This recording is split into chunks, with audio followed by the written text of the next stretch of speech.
साथियों नमस्कार। गुरु कृपा क्लासेज के ऑनलाइन यूट्यूब चैनल पे मैं धर्मेंद्र फौजदार आप सभी का फिर से हार्दिक स्वागत करता हूं, अभिनंदन करता हूं। आशा है आप सभी स्वस्थ होंगे, तंदुरुस्त होंगे और अपनी पढ़ाई में निरंतर रूप से लगे हुए होंगे। जैसा कि आपको पता है कि राजस्थान आर्ट एंड कल्चर की जो सिलेक्शन सीरीज चल रही है वो निरंतर आगे बढ़ रही है और आज से हम स्टार्ट करने जा रहे हैं राजस्थान इतिहास की सिलेक्शन सीरीज। और इस राजस्थान इतिहास की जो क्लास रहेगी वो सुबह के समय रहेगी और कला संस्कृति की आपकी निरंतर रूप से शाम को चल ही रही है। आर्ट एंड कल्चर के अलावा राजस्थान के इतिहास में हम शुरुआत करने जा रहे हैं पहले टॉपिक से। और पहला जो आपका टॉपिक है वो है राजस्थान की प्रमुख सभ्यताएं एवं पुरा स्थल। तो राजस्थान की प्राचीनतम नदी घाटी सभ्यताओं एवं प्रमुख पुरा स्थलों से जो संबंधित क्लास है उसके बारे में चर्चा होगी आज की इस क्लास से। तो क्लास को कर दीजिए शेयर सभी, और अभी तक जिन भाइयों ने अभी चैनल को सब्सक्राइब नहीं किया है तो चैनल को सब्सक्राइब कर लीजिएगा, क्लास को लाइक कर दीजिएगा और अपने साथियों तक शेयर जरूर कर दीजिएगा, है ना। क्वेश्चन का अगर कोई भी प्रॉब्लम है तो आप कमेंट करके भी क्वेश्चन पूछ सकते हैं। तो चलिए करते हैं स्टार्ट आज के सेशन को। आज के सेशन का पहला प्रश्न आपके सामने है और पहला प्रश्न आपके सामने है साथियों। क्वेश्चन है झाडोल, उदयपुर, कुराना, नागौर और साबनिया बीकानेर में क्या समानता है। यानी ये तीन पुरा स्थल आपसे यहाँ पे पूछे गए हैं और इन तीन पुरा स्थलों से आपको यहाँ पे देखना है कि इन तीनों में समानता क्या है। ये झाडोल सभ्यता है, उदयपुर की कुराना सभ्यता, नागौर, अब वर्तमान में ये नागौर नहीं है, वर्तमान में डीडवाना में PYQJ तो सेम टू सेम उठाया गया है, ध्यान रखिएगा। और साबनिया बीकानेर में समानता क्या है। हालांकि कुराना में लोहयुगीन सभ्यता के भी अवशेष हैं, लेकिन यहाँ समानता जब पूछी गई है तो ध्यान रखना ताम्रयुगीन संस्कृति के केंद्र। यानी ये तीनों की तीनों सभ्यताओं में ताम्रयुगीन अवशेष जो हमें प्राप्त हुए हैं वो तीनों में प्राप्त हुए हैं, चाहे वो साबनिया सभ्यता बीकानेर हो, चाहे वो कुराडा सभ्यता डीडवाना वाली हो, चाहे वो झाडोल सभ्यता उदयपुर की हो, तो तीनों में ही समानता मिलती है हमें। ठीक है, तो नेक्स्ट क्वेश्चन आज की सीरीज में अपन बात करेंगे। यहां पर देखिए कि 1870 में किसने, इनमें से किसने बूंदी में और जयपुर में, ठीक है, बूंदी में एक स्थान पड़ता है इंद्रगढ़ और जयपुर में एक पुरा पाषाण कालीन हाथ की कुल्हाड़ी की खोज की थी। ध्यान रखिएगा, पुरा पाषाण कालीन पूछा गया है और पुरा पाषाण कालीन हाथ की कुल्हाड़ी की खोज किसने की थी। इंद्रगढ़, बूंदी में और जयपुर में, दोनों में। तो BN मिश्रा ने, RC अग्रवाल ने, SG जोन्स ने या CA हैकेट ने। तो ध्यान रखिएगा प्यारे साथियों, राजस्थान में अगर अपन बात करते हैं तो यहाँ पुरा पाषाण काल, ठीक है, और पुरा पाषाण काल में भी मध्य पुरा पाषाण काल और मध्य पुरा पाषाण काल के हमको अवशेष प्राप्त हुए हैं। और मध्य पुरा पाषाण काल के जो अवशेष हैं, जो हाथ की कुल्हाड़ी है वो हमको किसके, ध्यान रखिए, सॉरी यहाँ मध्य पुरा पाषाण नहीं, पूर्व पुरा पाषाण काल की है। तो ये जो है, ये हाथ की कुल्हाड़ी जो है ये पूर्व पुरा पाषाण काल की, ध्यान रखिएगा, है ना, कि पूरा पाषाण कालीन अवशेष है। हाथ की कुल्हाड़ी, इसकी खोज की थी किसने, CA हैकेट के द्वारा इस सभ्यता स्थल की खोज की गई थी। तो एक तो ये चीज आपको ध्यान से समझना है। तीसरा जो प्रश्न है आज की सीरीज का, अभी हमने पुरा पाषाण काल, पूर्व पुरा पाषाण काल की बात की थी, अब हम मध्य पाषाण कालीन का प्रश्न उसको सॉल्व करते हैं कि मध्य पाषाण कालीन उपकरण चित्तौड़ में नदी के किनारे और विराटनगर से मिले हैं। यानी प्रश्न पूछा है चित्तौड़ में किस नदी के किनारे से मिले और विराटनगर से हमको प्राप्त हुए हैं। कौन से अवशेषों की बात आ रही है, यहाँ मध्य पाषाण कालीन अवशेषों की बात आ रही है प्यारे साथियों। तो चित्तौड़ की कौन सी नदी है, आसबी, बेराच, नील पाजाल और एलना। प्रश्न आया हुआ है RO एग्जाम 2023 और RAS प्री 2023 के एग्जाम में, दोनों में ये प्रश्न पूछा गया है। और ध्यान रखिएगा इसका राइट आंसर यानी चित्तौड़गढ़ में कौन सी नदी है, बेरच नदी है, जिसे अपन बेड़च के नाम से भी हम इसे जानते हैं। तो ध्यान रखिएगा इसका राइट आंसर क्या हो जाएगा, ये। राजस्थान में मध्य पाषाण कालीन उपकरण हमको जो प्राप्त हुए हैं वो तिलवाड़ा सभ्यता से प्राप्त हुए हैं, है ना। चित्तौड़गढ़ में बेड़च नदी के तट से हमको यहाँ पर ये प्राप्त हुए हैं, बागौर सभ्यता से हमको प्राप्त हुए हैं, विराटनगर से हमको प्राप्त हुए हैं। तो ये सभ्यता स्थल हैं जिनसे हमको कौन से अवशेष प्राप्त हुए हैं, मध्य पाषाण कालीन उपकरण जो है वो प्राप्त हुए हैं। और चित्तौड़ में कौन सी नदी से, बेड़च नदी से। अगले प्रश्न की ओर हम आगे बढ़ते हैं इसमें। तो नेक्स्ट प्रश्न जो है आपके सामने लिखा हुआ है कि सीकर जिले में नीमका थाना में कांतली नदी के उद्गम पर खोजा गया ताम्र संस्कृति का महत्वपूर्ण स्थल कौन सा है। एक ही प्रश्न में कई सारे प्रश्न आपको दिए हुए हैं कि सीकर जिले में नीम का थाना स्थान है, नदी है कांतली और उस पे ताम्रयुगीन संस्कृति का एक महत्वपूर्ण स्थान है। तो कौन सा महत्वपूर्ण स्थान है? गिलूंड है, गणेश्वर है, आहड़ है या कालीबंगा है? देखो यहाँ सीकर पूछा है, अगर आपको इन स्थानों के बारे में पता है तो भी आप आसानी से निकाल सकते हैं। गिलूंड जो है ये बेटा राजसमंद में है, वर्तमान में राजसमंद में है, ठीक है। गणेश्वर जो है ये नीम का थाना सीकर में हो गया, आहड़ जो है वो उदयपुर में हो गया और कालीबंगा जो है वो हनुमानगढ़ में हो गया। तो आपका राइट आंसर सीधा सीधा सा मिल जाएगा गणेश्वर सभ्यता। ये जो गणेश्वर सभ्यता है ना, इससे अपन अगर बात करें तो कुछ पॉइंट्स इससे और निकल सकते हैं। गणेश्वर सभ्यता हमको पता ही है कि नीम का थाना सीकर में है और ताम्रयुगीन सभ्यताओं में से मानी जाती है। कांतली नदी के किनारे है, ध्यान रखिएगा एक चीज, ठीक है। और इस गणेश्वर सभ्यता की खोज के बारे में जब बात आती है तो इस सभ्यता की खोज 1967 में किसके द्वारा की गई थी? तो इसकी खोज की गई थी विजय कुमार के द्वारा। किसके द्वारा की गई थी? तो विजय कुमार के द्वारा इस सभ्यता की खोज हुई थी। जबकि इस सभ्यता का जो उत्खनन कार्य किया गया था, इस सभ्यता का जो उत्खनन कार्य हुआ वो 1977 में हुआ था और 1977 में RC अग्रवाल, ठीक है, और RC अग्रवाल के द्वारा इस सभ्यता का उत्खनन कार्य किया गया था। ये जो गणेश्वर सभ्यता है, इस गणेश्वर सभ्यता से अगर अपन बात करें तो इसे कुछ उपनामों से जाना जाता है। और उपनामों में अगर बात करें तो देखो, एक तो इसे कहा जाता है ताम्रयुगीन सभ्यताओं की जननी, ठीक है, कि एक तो इसे ताम्रयुगीन सभ्यताओं की जननी कहा जाता है और दूसरा इसे कहा जाता है पुरातत्व का पुष्कर। ध्यान रखिएगा, ठीक है, कि पुरातत्व का पुष्कर आदि नामों से इसे जाना जाता है गणेश्वर सभ्यता को। यहाँ पे तांबे से बनी सुइयां मिली हैं, तांबे से बने मछली पकड़ने के कांटे मिले हैं, पत्थरों से बना एक बांध मिला है जो बाढ़ से बचने के लिए बनाया गया था। तो ये प्रमुख चीजें आपको यहाँ से प्राप्त हो जाती हैं। चलिए अगले प्रश्न की ओर आगे बढ़ते हैं। आहड़, आहड़ में खुदाई के बाद एक 4000 साल पुरानी ताम्रपाषाण कालीन संस्कृति की खोज की गई थी, ठीक है, जिसे नामक एक टीले, इनमें से कौन से नाम के एक टीले के नीचे दबा दिया गया था? प्रश्न आहड़ से पूछा गया है, ध्यान रखिएगा। तो आहड़ सभ्यता उदयपुर में है, तो इनमें से कौन से टीले के नीचे? तो रामस्तूप, धूलकूट, पानी का टीला, अहरबाल टीला। याद रखिएगा प्यारे साथियों, धूलकूट। ये जो आहड़ सभ्यता है इसके बारे में अगर हम थोड़ी सी चर्चा यहां पर करते हैं तो आहड़ भी एक ताम्रयुगीन सभ्यता है। कैसी सभ्यता मानी जाती है? तो याद रखना ये भी एक ताम्रयुगीन सभ्यता है। बेड़च नदी या आयड़ नदी जिसे हम कहते हैं, तो इस नदी के तट पर इस सभ्यता का विकास हुआ था।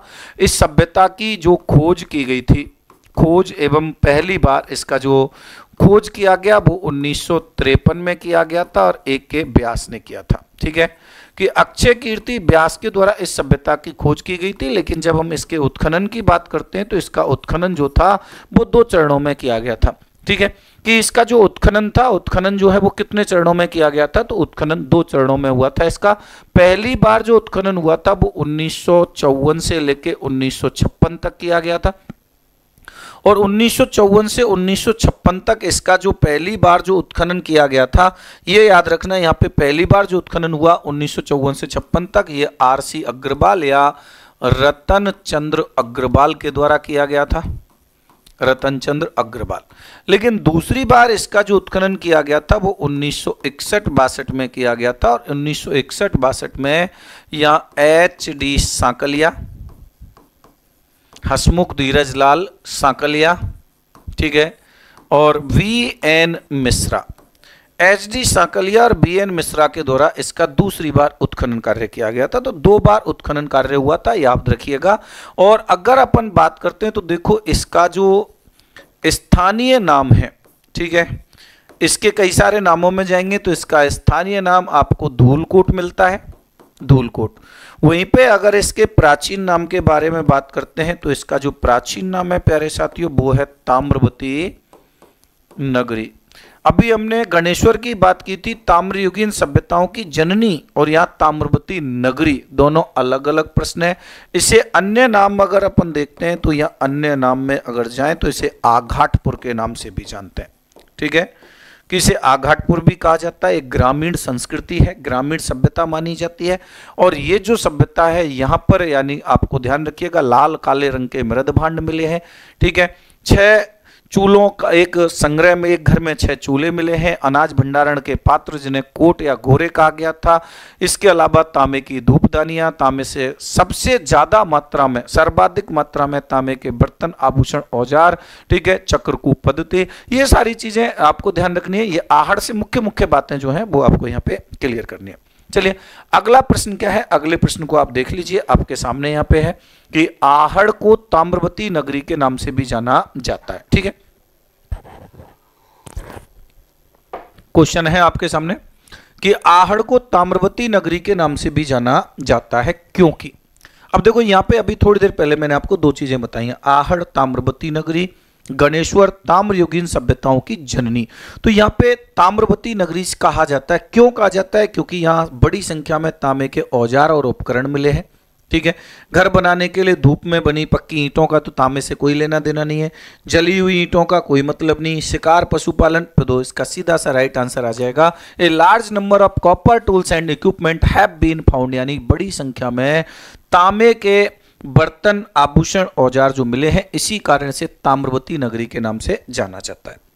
नेक्स्ट क्वेश्चन क्या कहता है कि निम्न में से किस सभ्यता को भारत में सभी ताम्रयुगीन सभ्यताओं की जननी कहा जाता है? तो अभी तो बताया मैंने आपको। ठीक है, जब ताम्रवती नगरी पूछा जाए तो आप आहड़ कर देंगे, और ताम्रयुगीन सभ्यताओं की जननी पूछा जाए तो आप गणेश्वर कर देंगे। ठीक है, तो गणेश्वर सभ्यता नीम का थाना सीकर में है, कांतली नदी के तट पर स्थित है।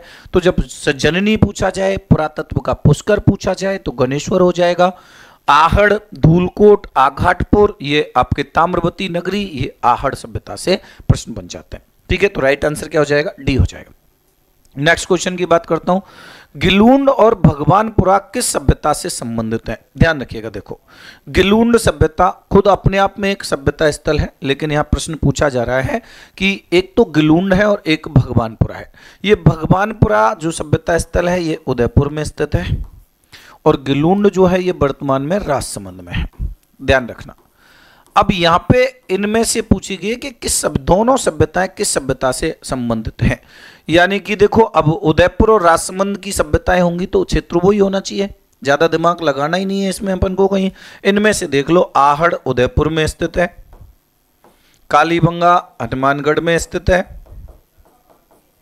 गणेश्वर सीकर में स्थित है, और बैराठ जो है वो अभी तो पहले तो जयपुर में थी, अब यानी ये जो है ये आपके बैराठ जो है वो अब कहाँ चली जाती है? तो जयपुर से पास में जो नए जिले आपके बनाए गए हैं तो वहां पे आपके ये चली पहले जयपुर। तो यहाँ पे अपन पहले इसके बारे में अपन बात करते हैं। ठीक है, तो यहाँ राजसमंद और उदयपुर, तो ये किसके ही भाग होंगे? उदयपुर के ही भाग होंगे। तो ये दोनों जो हैं, ये गिलूंड सभ्यता और भगवानपुरा सभ्यता, दोनों ही कौन सी सभ्यता के भाग माने जाते हैं?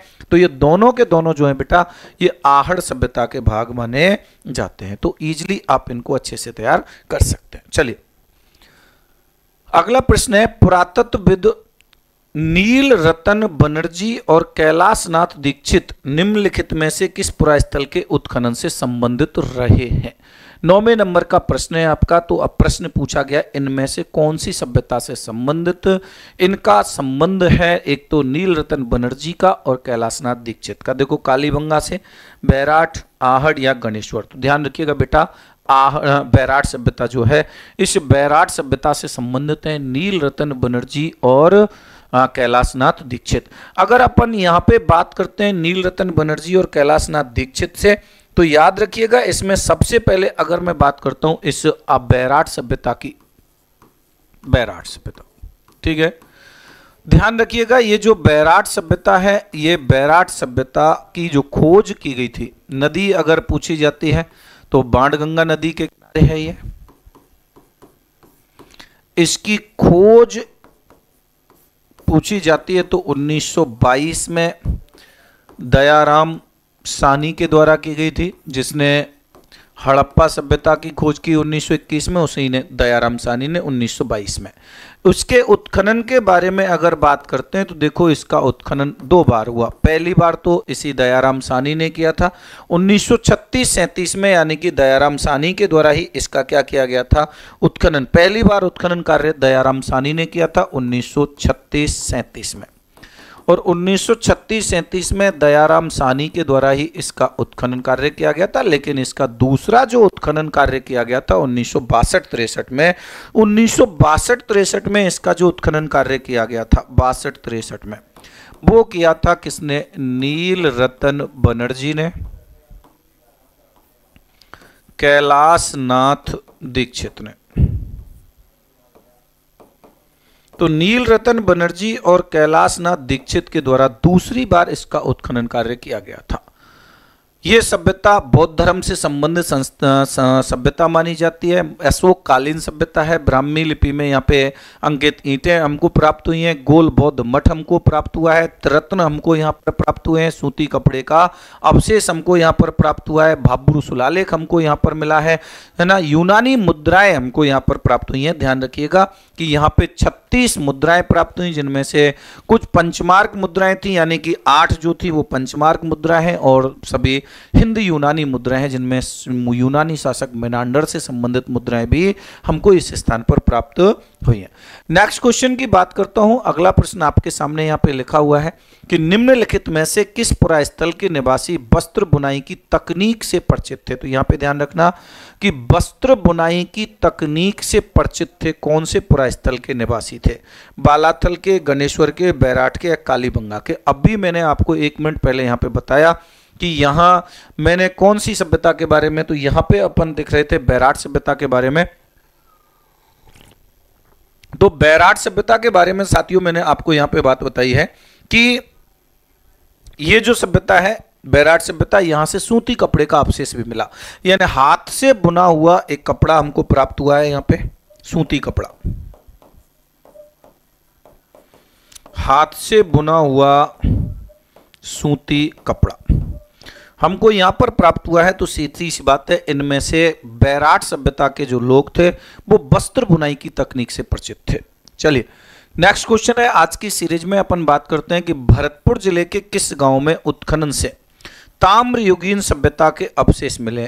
ठीक है, एफएसओ 2023 के एग्जाम का आया हुआ प्रश्न आपके सामने यहां पर है। तो भरतपुर जिले के कौन से गांव से आपको उत्खनन से ताम्रयुगीन सभ्यता के अवशेष मिले हैं? नदबई से, नोह से, रूपबास से या कुमेर से। बेटा ध्यान रखना, भरतपुर जिले में नोह सभ्यता स्थल है, और नोह सभ्यता स्थल से ताम्रयुगीन सभ्यताओं के हमको क्या मिले हैं? अवशेष हमको जो प्राप्त हुए हैं भरतपुर जिले में नोह सभ्यता से, वो आपको यहाँ से ध्यान रखना है। ठीक है, कि नोह जो सभ्यता है, इस नोह सभ्यता की जो खोज की गई थी वो 1963-64 में, खोज 1963-64 में RC अग्रवाल, और 1963-64 में RC अग्रवाल के द्वारा इस सभ्यता स्थल की क्या की गई थी? खोज की गई थी। यहाँ पर ताम्रयुगीन सभ्यताओं के अवशेष तो मिले ही हैं, यहाँ शक, शुंग, कुषाण कालीन अवशेष भी हमको प्राप्त हुए हैं। यहाँ एक यक्ष प्रतिमा, जिसे हम जाख बाबा की मूर्ति के नाम से भी जानते हैं, जो भरतपुर संग्रहालय में इस समय रखी हुई है, याद रखिएगा। चलिए, प्राग ऐतिहासिक स्थल जहां से भारी मात्रा में ताम्र उपकरण प्राप्त हुए हैं। देखो, भारी मात्रा में तांबे के उपकरण प्राप्त हुए हैं। तो मैंने अभी तांबे के उपकरणों के 2 स्थान आपको बताए। एक तो बताया था गणेश्वर, और दूसरा बताया था कौन सा? दूसरा बताया था प्यारे साथियों, यानी कि आहड़। ठीक है, अब इनमें से देखना है। तो यहां ये प्रश्न व्याख्या था आयुर्वेद 13 नवंबर 2021 को पूछा गया, पीटीआई 2023 की भर्ती में, और वरिष्ठ अध्यापक संस्कृत शिक्षा ग्रुप ए में 2019 में ये प्रश्न पूछा गया है। प्रश्न पूछा है ताम्र उपकरण प्राप्त हुए हैं। तो देखो, तांबे से 2 ही स्थान जो अधिक मात्रा में है, एक गणेश्वर है और दूसरा आहड़ है। इनमें से आप देख लीजिए, तो बैराट तो है नहीं है, कालीबंगा, गणेश्वर यहाँ मिल गया, तिलबाड़। तो अधिक संख्या में पूछा है तो गणेश्वर सभ्यता कर देंगे। गणेश्वर नीम का थाना सीकर में इजीली प्रश्न आंसर मिल जाएगा। निम्न में से कौन सा पुरावशेष कालीबंगा से संबंधित नहीं है? याद रखना, नहीं है पूछा है। कालीबंगा सभ्यता के बारे में अपन बात करते हैं तो देखो कालीबंगा से हमको क्या क्या प्राप्त हुआ है। दुर्गीकरण, बिल्कुल दुर्गीकरण मिला है। अकेली ऐसी सभ्यता है हड़प्पा सभ्यता की जिसके दोनों भाग दुर्गीकृत हैं। हड़प्पा सभ्यता दो भागों में बटी हुई थी, एक दुर्ग क्षेत्र, एक नगर क्षेत्र, ठीक है। लेकिन उसके केवल और केवल जो दुर्ग क्षेत्र था उसी के चारों ओर परकुटा होता था, नगर क्षेत्र के नहीं हो। लेकिन कालीबंगा में दोनों परकुटे से युक्त थे तो दुर्गीकरण मिला है, ठीक है। शैल चित्र अपन को यहाँ पे नहीं मिले हैं, ध्यान रखना। इसके अलावा यहाँ पे 7 आयताकार हवन कुंड भी अग्निवेद का हमको प्राप्त हुए। मिट्टी के बर्तन तो यहाँ पे प्राप्त हुए हैं, शैल चित्र हमको कालीबंगा में प्राप्त नहीं हुए हैं। तो राइट आंसर ऑप्शन बी जो होगा वो आपका करेक्ट आंसर इस कालीबंगा सभ्यता से मिल जाएगा, ठीक है। चलिए अगले प्रश्न की ओर आगे बढ़ते हैं। बैराठ यानी कि विराटनगर में प्रथम उत्खनन किसके नेतृत्व में किया गया था? वरिष्ठ अध्यापक ग्रुप 2017 में पूछा गया प्रश्न आपके सामने है। अभी थोड़ी देर पहले मैंने आपको बैराठ सभ्यता के उत्खनन के बारे में बातें बताई हैं, तो उनमें से आप देख सकते हैं कि बैराठ सभ्यता में प्रथम उत्खनन दयाराम सानी खोज करी है 1922 में। या प्रथम उत्खनन पूछा गया है ना, खोजकर्ता नहीं पूछा गया तो ये नहीं होगा। NR बनर्जी, DR भंडारकर, ठीक है, और RC अग्रवाल। तो बेटा यहाँ पे ध्यान रखिएगा, मैंने अभी आपको बताया कि यहाँ कैलाशनाथ दीक्षित, ठीक है, यानी बैराठ सभ्यता में उत्खनन जो मैंने आपको बताया था कि यहाँ नील रतन बनर्जी, NR बनर्जी का पूरा नाम आ गया और कैलाशनाथ दीक्षित का आ गया। तो यहाँ पे उत्खनन पूछा है तो उत्खनन किसके बारे में आ जाएगा यहाँ पे? तो यहाँ उत्खनन होगा NR बनर्जी यानी कि नील रतन बनर्जी जो है इसका राइट आंसर आपका जो है वो यहाँ पर पूछ लिया जाएगा, ठीक है। तो नील रतन बनर्जी के द्वारा यहाँ पे यानी कि क्या किया गया था?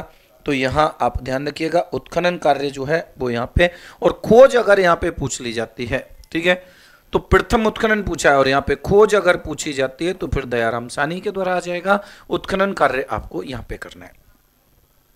अगला क्वेश्चन है, निम्न में से कौन कालीबंगा पुरातत्व स्थल की खुदाई में बीबी लाल के सहयोगी नहीं रहे हैं? कालीबंगा से प्रश्न पूछा गया है, कालीबंगा की खुदाई से संबंधित प्रश्न पूछा गया है। खोज कालीबंगा की 1952 में अमलानंद घोष ने की थी, लेकिन इसकी खुदाई में प्रश्न पूछा गया है कि खुदाई का कार्य जो किया गया था 1961 में वो बीबी लाल के द्वारा किया गया था, ब्रजवासी लाल के द्वारा किया गया था, ठीक है। और उसमें प्रश्न पूछा गया है कि इसके सहयोगी कौन कौन नहीं रहे थे, ठीक है। इनमें से कौन ऐसा है जो बीबी लाल का सहयोगी नहीं रहा है? तो आपको आंसर यहां से देना है। तो याद रखिएगा, देखो इसमें से ब्रजवासी लाल के सहयोगी नहीं रहे। MD खरे इन्होंने सहयोग किया था, KM श्रीवास्तव इन्होंने भी सहयोग किया, SP जैन इन्होंने भी, A त्रिपाठी ने सहयोग नहीं किया। तो राइट आंसर आपका ऑप्शन डी हो जाएगा। निम्न में से राजस्थान में ताम्रयुगीन सभ्यता का प्रारंभिक केंद्र किसे माना गया है? अब यहाँ पे देखो प्रारंभिक केंद्र माना गया है, तो प्रारंभिक केंद्र में तो वही प्राचीनतम वाली बात आ जाएगी, ठीक है, कि प्रारंभिक केंद्र किसे माना गया। तो मैंने अब देखो यहाँ पे दो बड़े बड़े स्थान है ताम्रयुगीन सभ्यताओं में, एक आहड़ हो गया, एक गणेश्वर हो गया, दोनों ही बड़े। एक को ताम्रवती नगरी कहा जाता है तो दूसरे को ताम्रयुगीन सभ्यताओं की जननी कहा जाता है। तो अब अपन यहाँ पे अगर बातें करते हैं तो यहाँ पे आपको एक बात ये सीधी सी ध्यान रखनी है कि इनमें से ताम्रयुगीन सभ्यताओं का प्रारंभिक केंद्र किसे माना जाता है? तो यह प्रारंभिक केंद्र माना गया है। तो प्रारंभिक केंद्र में तो जो प्राचीन होगा वो प्रारंभिक होगा। अब प्राचीन कौन सा होगा इनमें से? तो देख लीजिए, दो ही तो इंपॉर्टेंट है, एक गणेश्वर हो गए, एक आहड़ हो गया। अभी मैंने आपको बताया था प्राचीन ताम्रयुगीन सभ्यताओं की जननी जो पूछी जाएगी तो कौन सी आ जाएगी? गणेश्वर आ जाएगी। तो गणेश्वर जो है वो आपका बिल्कुल राइट आंसर यहां पे आ जाएगा, ठीक है। करते हैं इसके बारे में।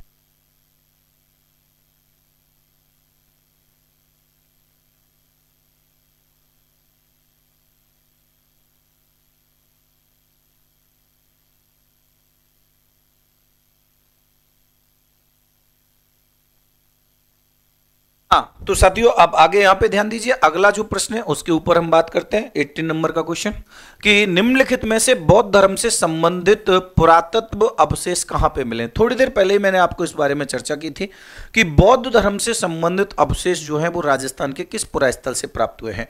तो बैराठ से प्राप्त हुए हैं, या माध्यमिका नगरी से प्राप्त हुए हैं, या नलियासर सामर से प्राप्त हुए, या रेड टोंक से प्राप्त हुए। तो अभी यहाँ पे बात हुई है, देखो सीईटी ग्रेजुएशन 2023 का प्रश्न है, बैराट सभ्यता स्थल से आपको कौन से बौद्ध धर्म से, मैंने अभी आपको बताया भाब्रू शिलालेख मिला, ठीक है, बौद्ध धर्म से संबंधित है। भगवान बुद्ध का शिष्य बताया गया, यानी अशोक को बौद्ध धर्म का अनुयायी बताया गया था। त्रिरत्न इसमें हमको यहाँ पे त्रिरत्न चक्र हमको मिला है, बौद्ध धर्म से ही संबंधित है, ठीक है। इसके अलावा यहाँ पर हमको बौद्ध धर्म से संबंधित एक गोल बौद्ध मठ भी प्राप्त हुआ था, तो राइट आंसर आपका बैराट हो जाएगा। नेक्स्ट क्वेश्चन है, निम्नलिखित में से कौन सा कथन कालीबंगा सभ्यता के विषय में सही नहीं है, सही नहीं है पूछा है यहाँ पे। तो कालीबंगा से ऊंट की हड्डियों के साक्ष्य मिले, जी बिल्कुल मिले हैं, ऊंट के प्रमाण हमको प्राप्त हुए थे। कालीबंगा से प्रथम अंकित किए गए भूकंप के साक्ष्य, बिल्कुल प्राचीनतम भूकंप के साक्ष्य मिले हैं। कालीबंगा की खोज एक इतालवी एडोलॉजिस्ट लुइगो पियो के द्वारा नहीं, बिल्कुल नहीं, क्योंकि कालीबंगा की खोज जो है वो अमलानंद घोष के द्वारा की गई थी, ठीक है। और प्राक हड़प्पा अग्निवेदियों के साक्ष्य, बिल्कुल यहाँ हवन कुंड के प्रमाण भी हमको मिले हैं, तो ऑप्शन सी जो है वो आपका करेक्ट आंसर जो है वो आपका यहाँ पे आ जाएगा। तो राइट क्वेश्चन आंसर जो होगा 19 में का वो आपका ऑप्शन सी जो है वो बिल्कुल आपका यहाँ पे करेक्ट आंसर मान लिया जाएगा, ठीक है। इसके बाद अगले प्रश्न की ओर अगर हम आगे बढ़ते हैं तो नेक्स्ट क्वेश्चन आपके सामने है 20 नंबर का क्वेश्चन है 20वां, और 20वें क्वेश्चन पे अगर अपन चर्चा करते हैं तो देखिए यहाँ पे कि निम्नलिखित में से किस पुरातात्विक स्थल से यूनानी शासक मिनांडर की मुद्राएं प्राप्त हुई हैं। रीट L2 सिंधी भाषा में सीईटी ग्रेजुएशन 2023 में पूछा गया प्रश्न आपके सामने है, कौन से पुरा स्थल से यूनानी शासक मिनांडर की मुद्राएं प्राप्त हुई हैं। तो बालाथल से, गणेश्वर से, बैराट से, आहड़ से, बेटा बैराट से। अभी थोड़ी देर पहले ही मैंने आपको इस बैराट सभ्यता के बारे में बताया था। बैराट यहां पर हमको कुल 36 मुद्राएं प्राप्त हुई हैं, ध्यान रखना, ठीक है, कि 36 मुद्राएं हमें यहां प्राप्त हुई हैं। इन 36 मुद्राओं में से 8 मुद्राएं जो है ना, याद रखना कि ये 8 मुद्राएं हमको यहां पंचमार्क मुद्राओं के रूप में, पंचमार्क मुद्रा है।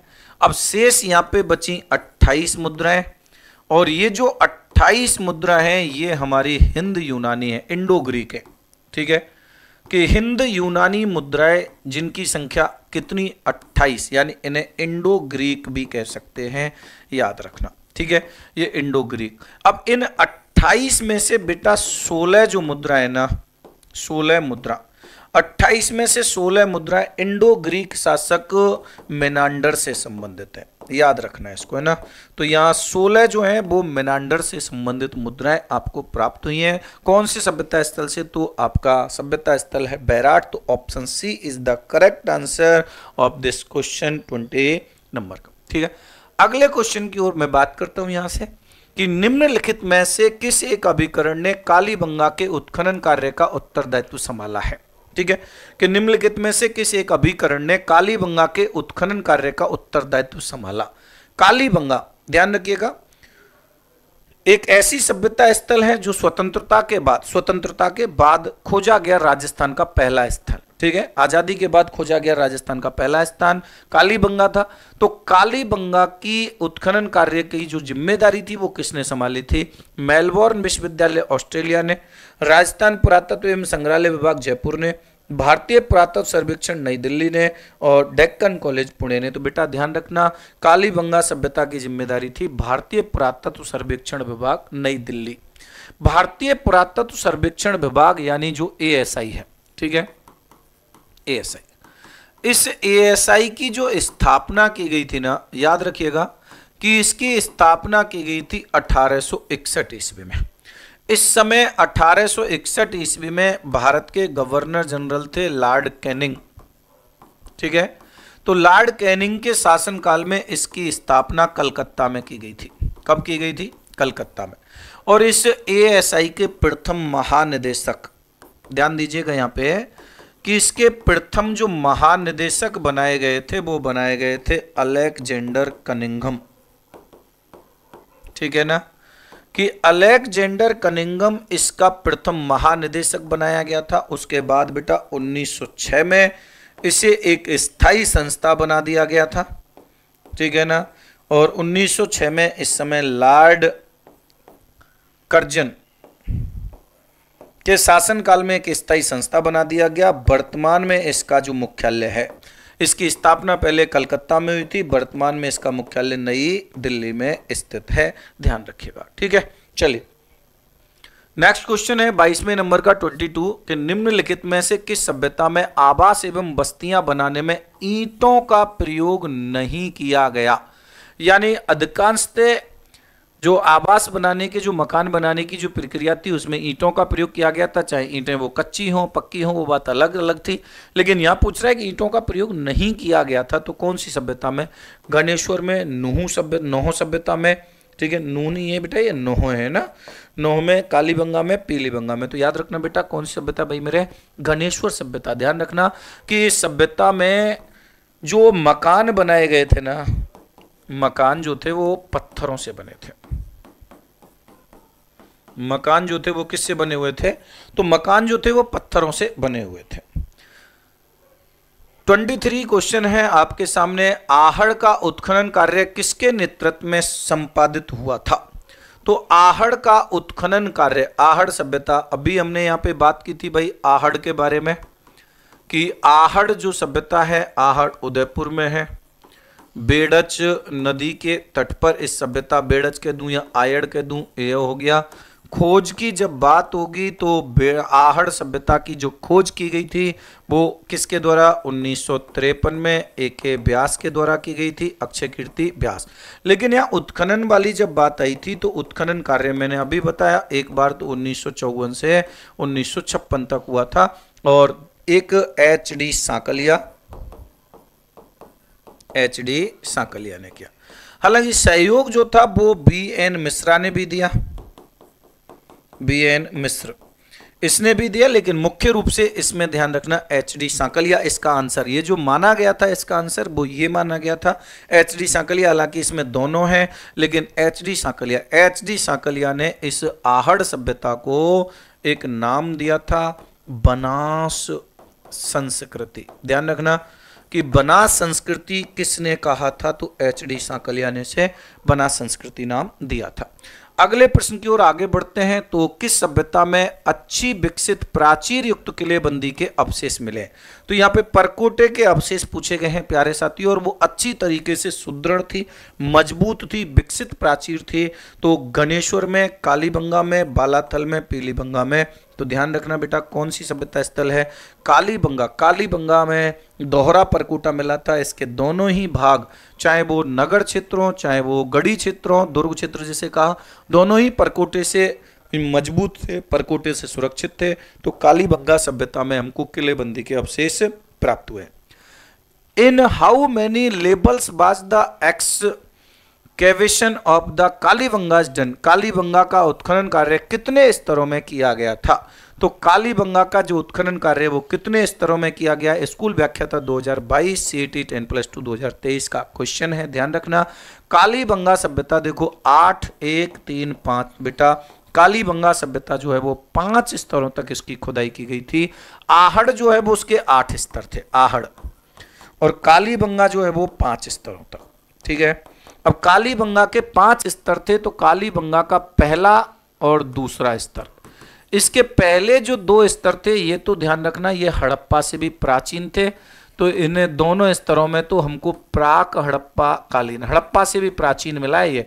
ठीक है, तो ये प्राक हड़प्पा कालीन अवशेष हमको मिले, और इसका तीसरा, चौथा और 5वां जो स्तर था, ये जो 3 स्तर हैं ये हड़प्पा के समकालीन थे। ध्यान रखना हड़प्पा से भी प्राचीन अवशेष हमको प्राप्त हुए थे कालीबंगा सभ्यता स्थल पर। ठीक है, तो एक तो ये चीजें आपको ध्यान रखनी है। इस सीरीज में आपको बहुत सारे टॉपिक्स हैं, और एक एक टॉपिक में लगभग 200 250 प्रश्नों का संग्रह जो है, कलेक्शन है, वो मैं लेके आ रहा हूं आपसे।